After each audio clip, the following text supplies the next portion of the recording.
예수님의 가르침의 핵심 주제는 하나님 나라입니다.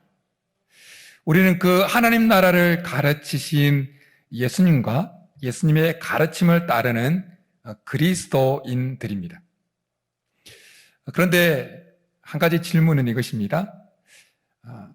그리스도를 따르는 우리 그리스도인들의 실제 삶에 그렇게 예수님의 핵심 주제인, 가르침의 핵심 주제인 하나님 나라는 어떤 의미를 가지고 있느냐라는 것입니다.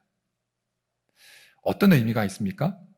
오늘 예수님께 나와서 예수님과 대화를 나누는 예수님과 청년 간의 대화를 통해서 이 물음에 대한 진지한 도전을 한번 받고자 합니다. 오늘 본문의 말씀은 마태복음, 마가복음, 누가복음, 공관복음 전체에 기록되어 있습니다. 예수님을 찾아왔던 사람은 세상적으로 부유한 재산이 많은 사람이었습니다. 그리고 나이가 젊은 청년이었습니다. 그는 어떤 관원이라고 불릴 만큼 탁월한 자였습니다. 그는 매사에 열심히 있는 자였습니다. 외적 행위가 아주 대단했습니다. 그러나 그 마음에 영혼의 평안이 없었습니다. 어떻게 하면 영생을 얻을 수 있는지에 대한 답을 아직 찾지 못하고 있었습니다. 그래서 예수님에게 달려 나왔습니다.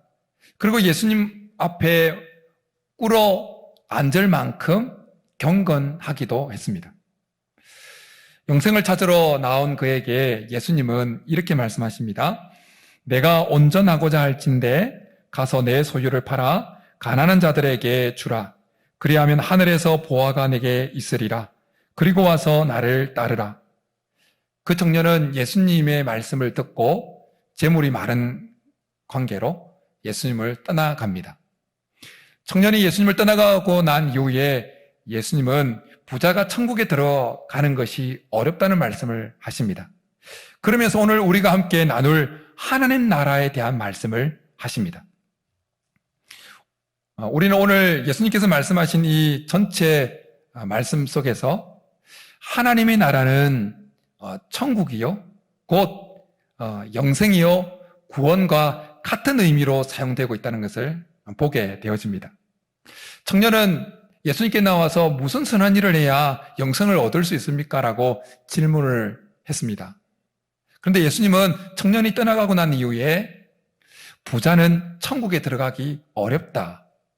그렇게 말씀을 하셨습니다. 청년은 영생을 이야기했는데 예수님은 그 영생을 받아서 천국을 이야기한 것입니다. 영생과 천국이 같은 의미로 지금 사용되어진 것입니다. 예수님은 덧붙여서 24절에서 그 천국을 하나님 나라라는 말씀으로 치환해서 다시 말씀을 하십니다. 제자들은 예수님께서 천국에 들어가는 것, 하나님 나라에 들어가는 것, 이것을 말씀하시자 이렇게 질문을 던집니다. 그렇다면 누가 구원을 얻을 수 있으리까? 구원을 이야기합니다. 그러니까 영생, 하나님 나라, 천국, 구원, 이것은 다 오늘 본문에서 같은 의미로 사용되어지고 있다라는 것입니다. 그런데 중요한 것은 그렇게 같은 의미로 사용되어지고 있는 것이 중요한 것이 아니라 중요한 것은 하나님의 나라가 우리의 실제 삶에 어떤 의미가 있느냐라는 것입니다. 천국이 우리에게 어떤 의미가 있느냐는 것입니다. 영생 얻는 것이 우리의 실제 삶에 어떤 의미가 있느냐라는 것입니다. 구원 얻는 것이 우리의 삶에 정말 의미가 있느냐라는 것입니다. 어떤 것이 우리의 삶에, 우리의 인생에 의미가 있다라는 것은 그것이 우리의 삶에 영향을 끼치고 있다는 것입니다. 어떤 것이 우리의 삶에 의미가 있다는 것은 그것이 우리의 삶의 행동에, 삶의 판단에, 어떤 것의 결정에 영향을 끼친다라는 것입니다. 그러기에 하나님의 나라가 우리의 삶에 의미가 있느냐라는 이 말씀은 영생이, 구원이, 천국이 우리에게, 우리 실제 삶에 의미가 있느냐라는 것은 그 천국이, 하나님 나라가, 영생이, 구원이 우리의 실제 삶에서 영향을 끼치고 있느냐라는 것입니다. 우리가 결정하는데 우리가 어떤 것을 행동하는데 우리의 가치관에 영향을 끼치고 있느냐라는 것입니다. 오늘 예수님께 나왔던 청년은 영생을 얻는 것에 분명히 어느 정도의 관심은 있었습니다. 그러니까 예수님께 나와서 무슨 선한 일을 해야 영생을 얻을 수 있는지 질문을 했던 것이죠. 그런데 정작 영생을 얻을 수 있는 방법이 그에게 제시되었을 때 그는 영생을 선택하지 않습니다. 분명히 영생에 대해서 어느 정도 관심이 있었는데, 그에게 영생이 어느 정도 의미가 있었는데, 정작 영생을 얻을 수 있는 예수님으로부터 방법이 제시되었을 때 그는 다른 것을 선택했다는 것입니다. 이것이 오늘 말씀의 핵심 키를 제공합니다.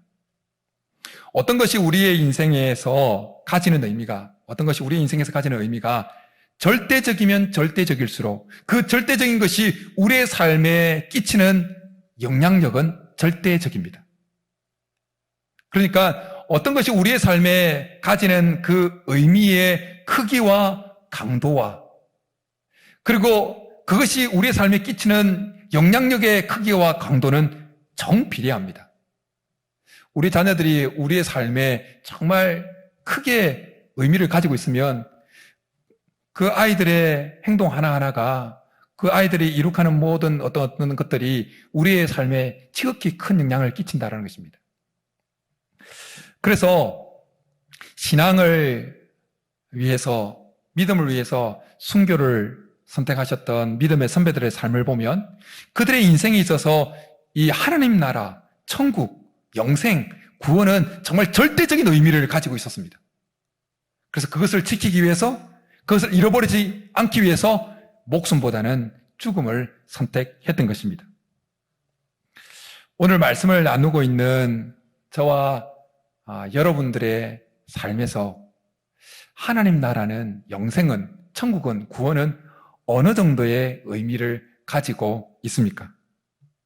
다른 것을 다 포기하고 잃어버린다 할지라도 이거 하나만은 잃어버리지 않을 만큼 그 한 가지에 하나님 나라가, 천국이, 영생이, 구원이 포함되어 있습니까? 어릴 때 이런 생각을 가끔 해봤습니다. 집에 불 나면 뭘 챙적으로 가지고 나갈까? 여러분 그런 생각 해보셨습니까? 혹시 집에 불이 확 났을 때 뭘 가지고 나갈까? 그 불이 나서, 집에 불이 났을 때 가지고 나가겠다고 생각하는 그것이 그 사람에게 있어서 가장 큰 의미를 가지는 것이죠. 우리의 삶이 홀라당 다 타버릴 때, 만약 예를 들면 가정할 때 타버릴 때 그 마지막으로 우리가 붙들고 가지고 가려고 하는 것이 하나님 나라냐라는 것입니다. 그것이 영생이고 구원이고 천국이냐라는 것입니다. 예수님은 이렇게 말씀하셨습니다.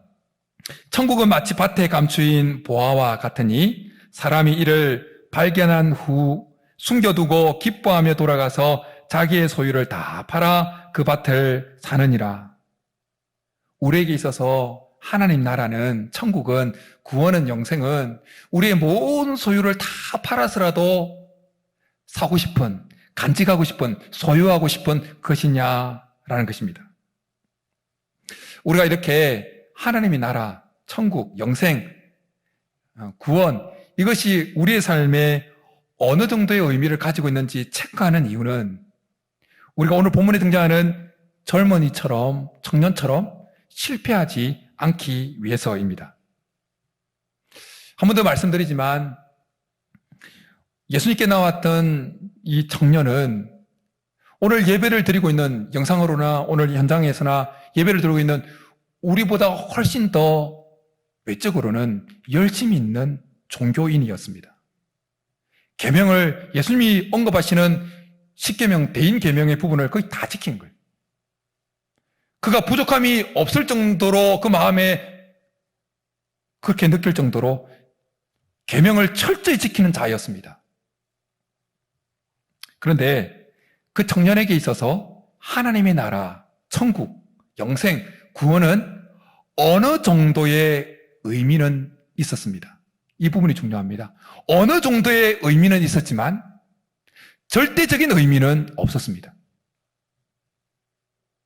그래서 결정적인 순간에 어느 정도 영생, 하나님의 나라, 천국, 구원은 그의 삶에, 그의 인생에 어느 정도의 의미는 있었지만 결정적인 순간에 그것을 선택하지 않고 다른 것을 선택합니다. 하나님 나라를 선택하지 않고 결정적인 순간에 어느 정도 하나님 나라에 대한 의미를 자기 삶에 하나님 나라가 의미가 있었지만 결정적인 순간에는 하나님 나라를 선택하지 않고 다른 것을 선택했다는 것입니다.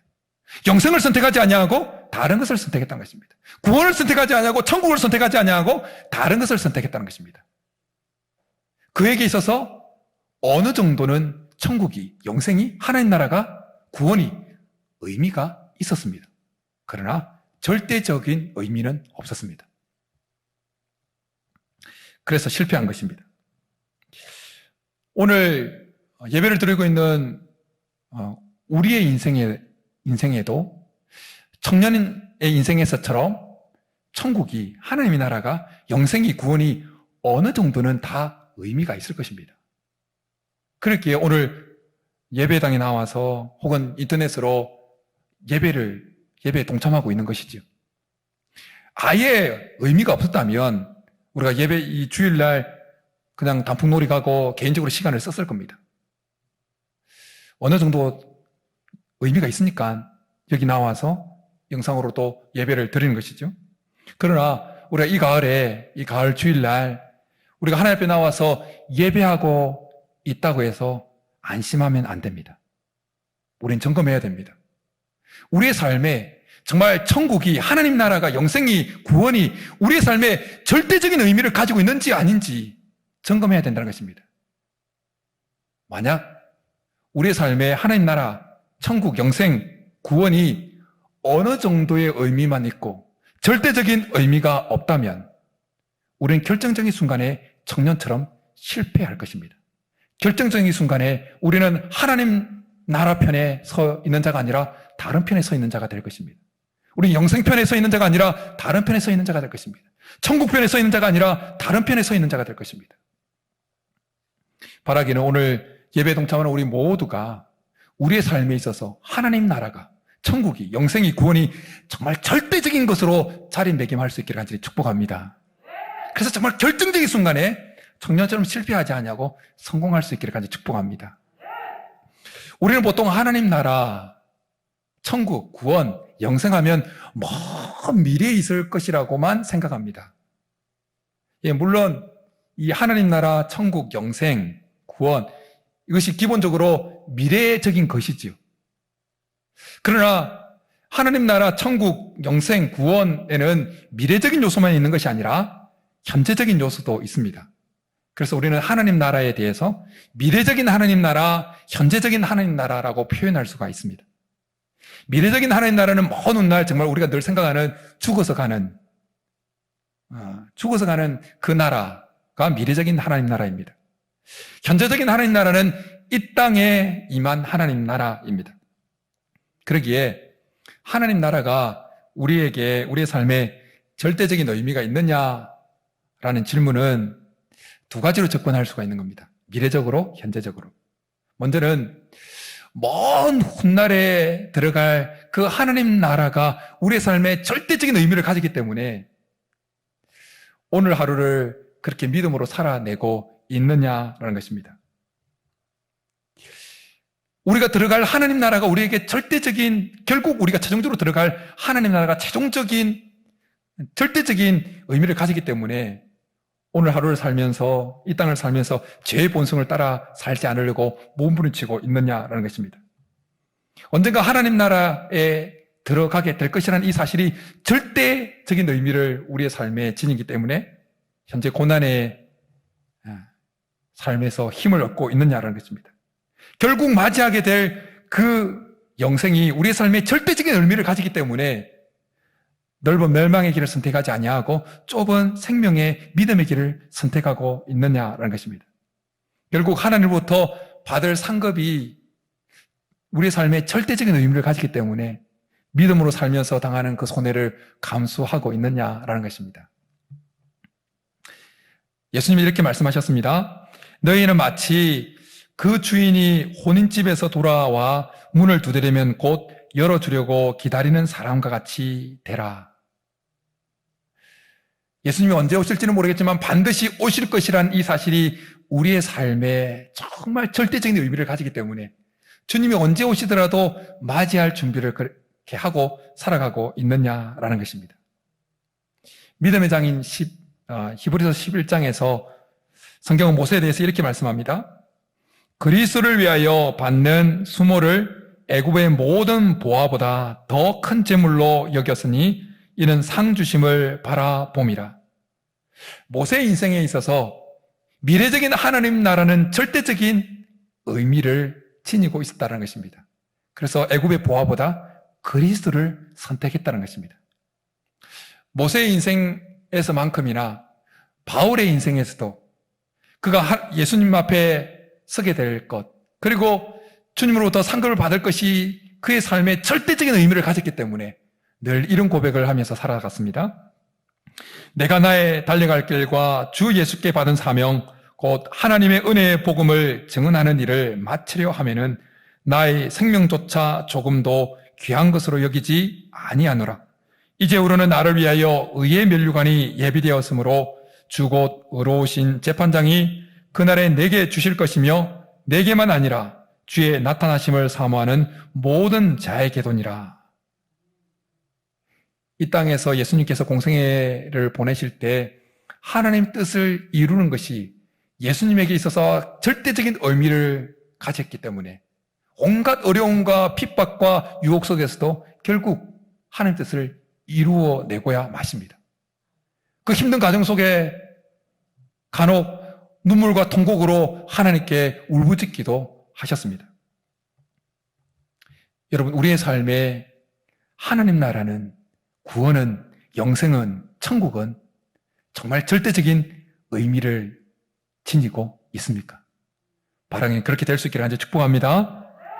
미래적인 하나님의 나라가 우리의 삶에 절대적인 의미를 가져야 하는 것처럼 현재적인 하나님 나라, 이 땅에 임한 하나님 나라인 현재적인 하나님 나라도 우리의 삶에 절대적인 의미를 가지고 있어야 합니다.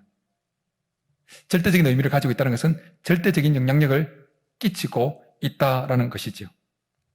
하나님 나라는 원래 하늘에 존재했습니다. 하나님 나라는 하나님이 통치하는 통치가 이루어지는 곳입니다. 그런데 예수님께서 이 땅에 오시면서 하늘에만 존재했던 그 하나님의 나라가 아주 본격적으로 확장되어져서 이 땅까지 오게 되어졌습니다. 이런 하늘에 있던 하나님 나라가 이 땅까지 확장되어져 오는 이런 모습은 우리 개인에게도 그대로 적용되어집니다. 하나님 나라가 전혀 없던 우리에게 예수님이 들어옴으로 말미암아 우리 속에도 이제 하나님 나라가 시작되어지게 되었다는 것입니다. 우리 속에 하나님 나라가 시작되어졌다는 말은 우리의 삶이 하나님 나라의 지배를 받고 있다는 것입니다. 이 땅에 임한 하나님의 나라인 현재적인 하나님 나라가 우리의 삶에 절대적인 의미를 가지고 있다는 말은 또 다르게 표현하면 하나님의 통치가 우리의 삶의 전 영역에서 절대적인 영향력을 끼치고 있다는 것입니다. 왜냐하면 하나님 나라는 하나님의 통치가 이루어지는 곳이기 때문입니다. 그런데 오늘 본문에 보면 청년의 인생에 있어서 하나님의 온전한 통치가 이루어지고 있지 못했습니다. 계명을 지키는 부분에 있어서는 하나님 통치가 이루어지고 있는 듯 했습니다. 그러나 다른 부분에 있어서는, 특별히 오늘 언급하고 있는 이 돈 부분, 재정적인 부분에 있어서는, 재물 부분에 있어서는 그의 삶에 하나님의 통치가 이루어지고 있지 못했습니다. 예수님 이렇게 말씀하셨습니다. 한 사람이 두 주인을 섬기지 못할 것이니 혹 이를 미워하고 저를 사랑하거나 혹 이를 중히 여기고 저를 경히 여김이라. 너희가 하나님과 재물을 겸하여 섬기지 못하느니라. 여러분, 우리의 삶과 인생에는 여러 영역이 있죠. 가정의 영역이 있고, 교회의 영역이 있고, 영적 영역이 있고, 육체의 영역이 있고, 자녀의 영역이 있고, 다른 사람과의 관계 영역이 있고, 여러 가지 영역들이 있습니다. 근데 예수님 말씀이 이것입니다. 우리의 삶에 있는 그 어떤 영역은 어떤 주인이 다스리고, 또 다른 영역은 다른 주인이 다스리고, 또 다른 영역은 다른 주인이 다스릴 수가 없다는 것입니다.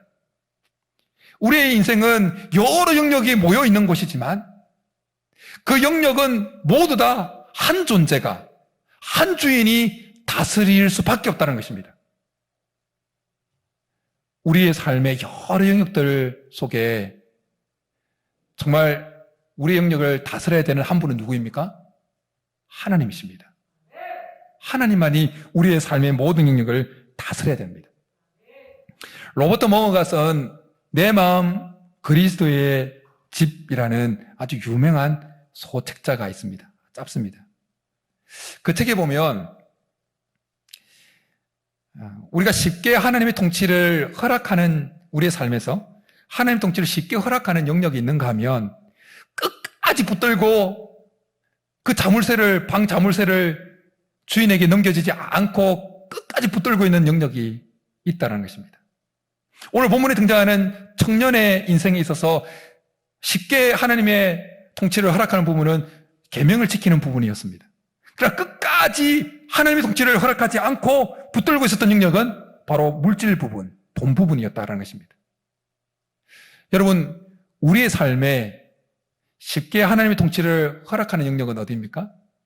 그리고 끝까지 하나님의 통치를 허락하지 않는, 허용하지 않는, 끝까지 내가 붙들고 있는 그 영역은 어디입니까?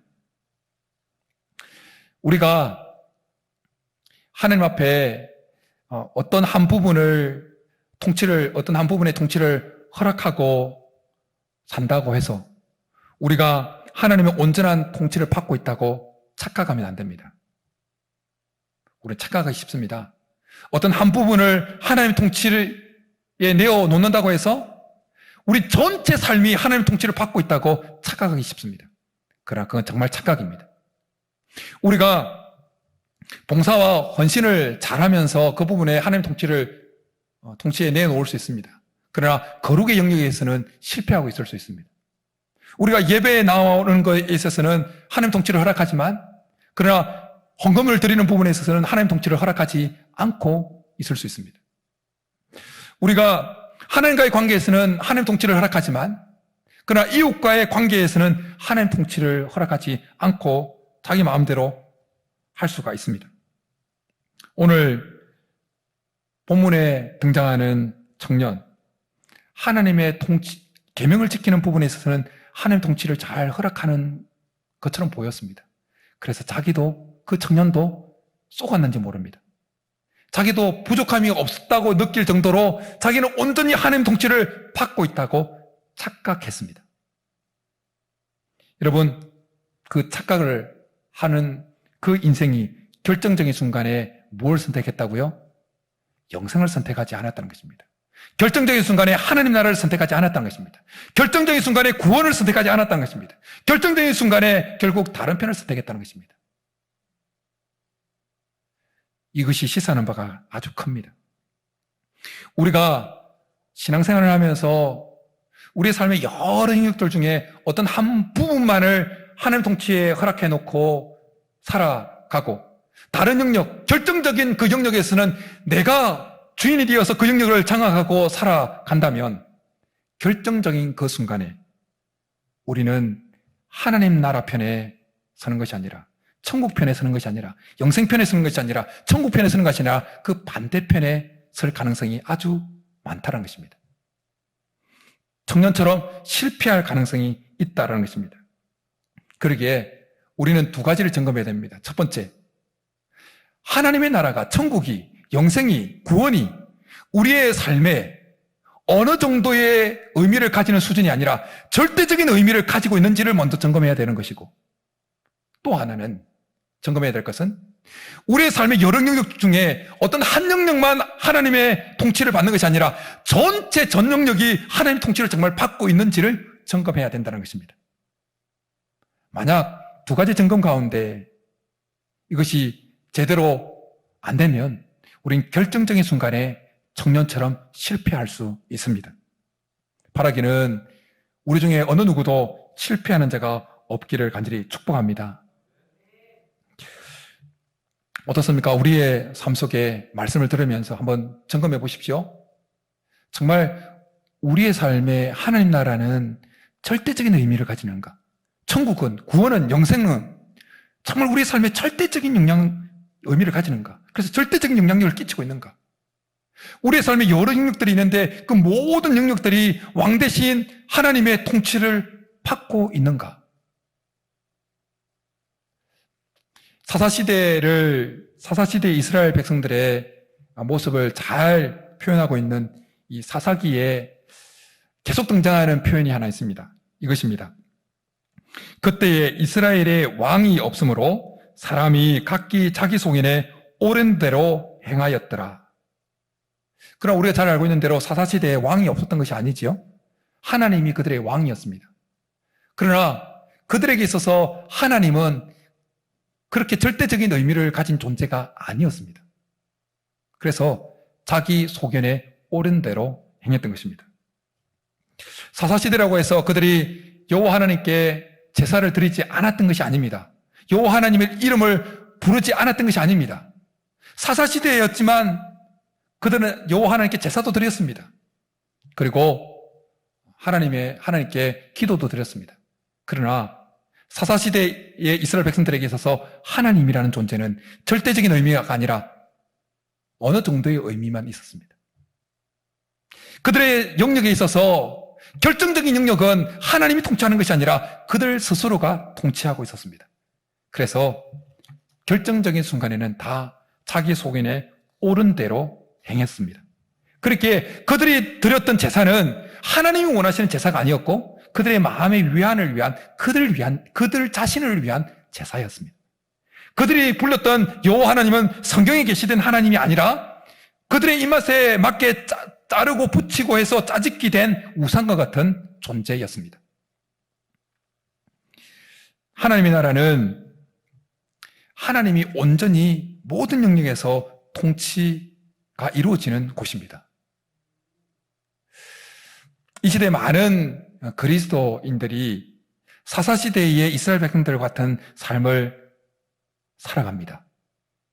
자는 시간에 하나님을 왕으로 고백을 하지만 그러나 실제 삶에서는 어느 한 영역만 왕으로 인정을 하고 결정적인 영역에서는 본인이 왕으로 통치한다는 것입니다.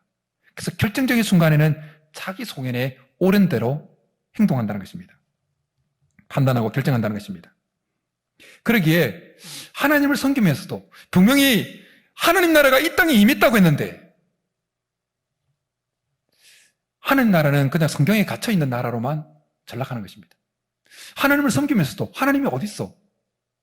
지식으로만 남아있는 그 하나님 나라로 전락하는 것입니다. 실제 피부로 느껴지는 하나님을 경험할 수 없게 되는 것입니다. 우리가 우리의 삶에서 정말 하나님의 나라의 역사들을 경험하기를 원한다면 우리의 삶의 전 영역에서 하나님의 온전한 통치가 이루어지도록 우리의 삶의 전 영역을 내어 놓아야 되는 것입니다. 지난 주간에 유튜브에서 김희돈 장로님이라는 분의 간증을 들었습니다. 알고리즘 때문에 뜨더라고요. 그래서 그분의 간증을 쭉 들어보니까 정말 하나님의 사람으로 불꽃 같은 인생을 사셨던 분이더라고요. 하나님 품에 안기셨습니다. 그분은 세계무역센터의 부총재를 역임하신 분입니다. 근데 그 간증 중에 그분의 간증 중에 세계무역센터가 9.11 테러 때 비행기 이렇게 부딪혀서 무너져 내렸잖아요. 그때 살아남은 이야기를 하시더라고요. 하나님의 기적적인 개입하심으로. 그날 9.11 테러가 일어났던 그날 그는 그 세계무역센터 그 건물에서 아주 중요한 회의, 이사들을 모아놓고 회의를 진행하는 진행자였다는 것입니다. 그래서 만반의 준비를 끝내놓고 JFK 뉴욕공항에 맨하탄에 있는 그 무역센터에 들어가기 위해서 건물에 들어가기 위해서 비행기를 타고 뉴욕공항에 내려서 이제 가려는데 비행기에서 내리자마자 걸음을 걸을 수 없는 복통이 일어났다는 거예요. 그래서 어쩔 수 없이 화장실에 가서 시간을 이제 많이 지체하게 됐다는 것이. 그래서 결국 회의 시간을 넘겨버리고, 그리고 하나님 앞에 불평 아닌 불평을 이 중요한 시간에 하나님이 이 어그러뜨리면 어떻게 합니까? 그렇게 불평 아닌 불평을 하면서 이렇게 세계 무역센터 건물을 바라보면서 가고 있을 때 자기 위로 비행기가 슉 날아가서 건물에 부딪혔다는 거예요. 하나님의 비상한 개입하심으로 하나님께 모든 걸 전적으로 맡기고 살아가는 사람을 하나님이 구출해내기 위해서 이 땅에 임하신 하나님이 갑자기 폭동을 일으켜서 시간을 지체시켰다는 것입니다. 우리 하나님은 하늘에만 계신 분이 아니라 우리 가까이 계십니다. 아주 가까이 계십니다. 하나님 오늘도 삶의 전 능력을 하나님께 내어놓는 그 인생에게 이 땅에 임한 하나님 나라의 기적들을 보여주고 싶어 하십니다. 그래서 약한 자가 강해지고 가난한 자가 부해지고 꼬였던 것이 풀려지고 하는 하나님 나라의 역사들이 삶의 전 능력을 하나님께 내어놓는 그 인생 가운데 경험되도록 하신다라는 것입니다. 그러기에 우리가 이 험한 세상을 어려운 시간을 살아가면서 이 땅에 임한 하나님 나라를 경험하기를 정말 원한다면 지난날 살아왔던 그 방식 그대로 살아가서는 안 됩니다. 새술은 새 부대에 담아야 하듯이 우리의 삶에 가지고 있던 그 옛것을 내려놓아야 한다는 것입니다. 그럴 때 하나님이 우리가 끝까지 가지고 있었던 그 영역을 하나님 앞에 내어놓을 때 하나님이 다스리시면서 우리가 이전에는 경험하지 못했던, 이전의 신앙생활에서는 경험하지 못했던 이 땅에 임한 하나님 나라의 역사들을 경험하게 만든다라는 것입니다. 사랑하는 여러분, 오늘 예배를 드리는 우리 모두에게 미래적인 하나님 나라든지 현재적인 하나님 나라든지 그것이 우리의 삶에 정말 절대적인 의미를 가진 것으로 자리매김할 수 있기를 간절히 축복합니다. 그리고 우리의 삶의 전 영역에서 하나님이 왕으로 다스릴 수 있기를 간절히 축복합니다. 그럴 때 우리는 결정적인 순간에 오늘 본문에 등장하는 청년처럼 실패하지 않을 것입니다. 영적으로나 모든 면에서 성공하게 될 것입니다. 뿐만 아니라 우리는 이 땅을 살아가는 동안에 실제로 이 땅에 임한 하나님 나라의 역사들을 경험하게 될 것입니다. 이런 은혜가 우리 모두 있기를 주님으로 축복합니다. 이제 우리 말씀 생각하면서 주의 나라가 임할 때 정말 하나님 나라가 우리에게 절대적인 의미를 지닌 것으로 자리매김하기를 간절히 바라면서 이 찬양하고 고백하며 나가겠습니다.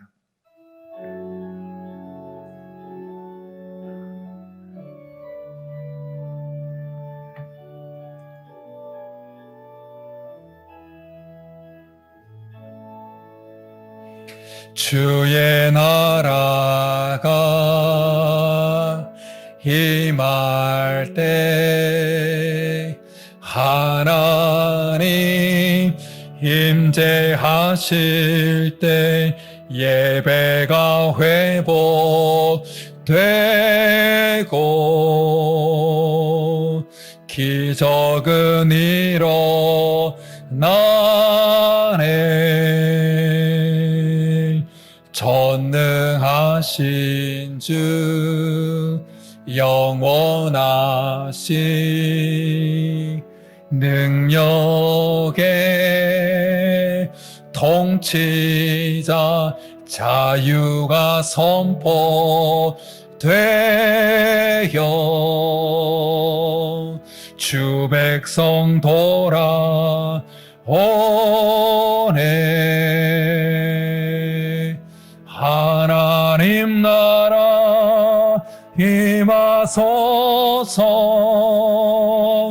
영광과 존귀 능력과 위엄 놀라운 사랑의 기적의 하나님 지금 이곳에 오소. 하나님 나라